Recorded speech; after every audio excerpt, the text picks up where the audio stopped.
Guys, আজকে সকালটা আমাদের জন্য খুবই ওয়েলকামিং অ্যান্ড রোমান্টিক একটা ভাইব দিচ্ছে।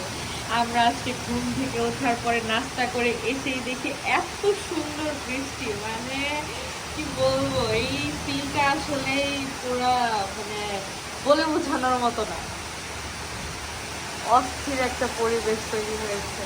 আমরা আমাদের রুমের বারান্দা থেকে বৃষ্টি উপভোগ করছি, বেশ ভালো লাগছে।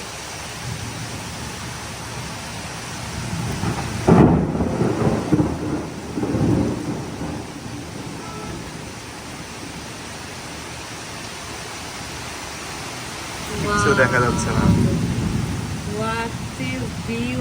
আমরা কিন্তু রুমে থেকে একদমই বুঝতে পারছিলাম না যে বাইরে কি হচ্ছে। হঠাৎ ইলেকট্রিসিটি চলে যাওয়ার কারণে আমাদের মনে হলো আর কি, দেখি বাইরে কি বৃষ্টি বৃষ্টি হচ্ছে কিনা, এসে দেখি এইরকম একটা পরিবেশ।